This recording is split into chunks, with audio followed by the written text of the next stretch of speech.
तीज का पूरा स्टोरी सुनाएंगे, तीज का कथा। यहाँ पर प्लीज थोड़ा सुनिएगा।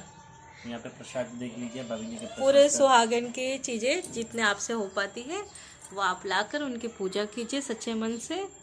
और यहाँ पे नीराजली का व्रत रहते हैं, जिसके यहाँ पे जैसा होता है और इसी तरीके से पूजा होती है। हेलो फ्रेंड्स, तो अभी हरितालिका तीज का व्रत हम करने जा रहे हैं, जिसमें आप देख सकते हैं यहाँ पर पूरे सुहागी है, जहाँ तुम्हारे पिता भी तुम्हें खोज ना पाएंगे। मुझे पूर्ण विश्वास है कि ईश्वर अवश्य तुम्हारी सहायता करेंगे। तुमने ऐसा ही किया और तुम्हारे पिता तुम्हें घर में ना पाकर बड़े चिंतित हुए, दुखी हुए। वह सोचने लगे कि मैंने तो विष्णु जी से अपनी पुत्री का विवाह तय किया, यदि भगवान विष्णु बारात लेकर आए और कन्या ही घर में नहीं मिली तो बहुत अपमान होगा। ऐसे विचार कर पर्वतराज ने चारों ओर तुम्हारी खोज शुरू कर दी। इधर तुम्हारी खोज होती थी और उधर अपनी सहेली के साथ नदी के तट में एक गुफा में मेरी आराधना में लीन रहने लगी। भाद्रपद तृतीय शुक्ल के हस्त नक्षत्र था। उस दिन तुमने रेत में शिवलिंग का निर्माण किया। रात भर मेरी स्तुति कर गीत गाकर जागरण कर तुम्हारे इस कठोर तपस्या के प्रभाव से मेरा आसन हिल उठा और मैं शीघ्र ही तुम्हारे पास पहुंचा। तुमसे वर मांगने को कहा, तब अपनी तपस्या के फलीभूत होकर तुमने अपने समक्ष पाकर तुमने कहा, मैंने आपको सच्चे मन से पति रूप में वरण कर चुकी हूँ।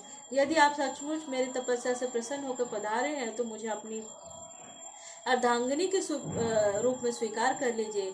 तब तथास्तु कहकर कैलाश पर्वत पर लौट गए। प्रातः होते ही तुमने पूजा की समस्त सामग्री नदी में प्रवाहित करके अपनी सखी सहित व्रत का वर्ण किया। इसी समय गिरिराज अपने बंधु बांधवों के साथ तुम्हें खोजते हुए वहां पहुंचे। तुम्हारी यह दशा देखकर अत्यंत दुखी हुए और दुखी हो इस कठोर तपस्या का कारण पूछा। तब तुमने कहा, पिताजी, मैंने अपने जीवन के अधिकांश वक्त कठोर तपस्या में बिताया है और मेरी इस तपस्या का केवल उद्देश्य महादेव जी को पति के रूप में प्राप्त करना था। आज मैं अपनी तपस्या की कसौटी पर खरी उतरी हूँ। चूंकि आप मेरा विवाह विष्णु जी के साथ करने का निश्चय कर चुके हैं, इसलिए मैं आपने आराध्य की तलाश में घर से चली गई और मैं आपके साथ घर पे इसी शर्त पर चलूंगी कि आप मेरा विवाह महादेव के साथ करेंगे। पर्वतराज ने तुम्हारी इच्छा स्वीकार कर ली और तुम्हें घर वापस ले आए और कुछ ही समय बाद उन्होंने पूरी विधि विधान के साथ तुम्हारा विवाह किया। भगवान शिव जी ने आगे कहा, हे पार्वती, भाद्रपद की शुक्ल तृतीया में तुमने मेरी आराधना करके जो व्रत किया था, उसी के परिणाम स्वरूप हम दोनों का विवाह संभव हुआ। इस व्रत का महत्व यह है कि मैं इस व्रत को पूरी निष्ठा से करने वाले प्रत्येक स्त्री को मनवांछित फल देता हूँ। इस व्रत को हरतालिका इसलिए कहा जाता है कि क्योंकि पार्वती की सखी इस पिता और प्रदेश से हर कर जंगल ले गई थी।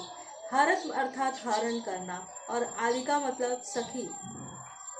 भगवान शिव जी ने पार्वती से कहा, इस व्रत को जो भी स्त्री पूर्ण श्रद्धा से करेगी, तुम्हारी तरह अचल सुहाग प्राप्त होगा।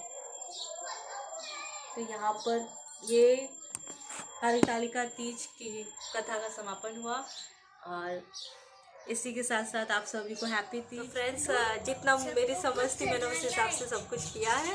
आप सबको कैसा लगा जरूर बताइएगा करके, और इसी तरीके से आप भी 16 श्रृंगार कीजिए, तैयार होइए। पत्नियों का दिन है आज तो ऐसे ही सुहागन बने रहिए, खुश रहिए, बस। धन्यवाद। और अगर आपको हमारी वीडियो अच्छी लगी हो तो लाइक करें, सब्सक्राइब करें। हाँ जी, बिल्कुल, आप सबके प्यार की बहुत जरूरत है, तो प्लीज लाइक करें। थैंक यू, बाय एवरीवन, शुक्रिया।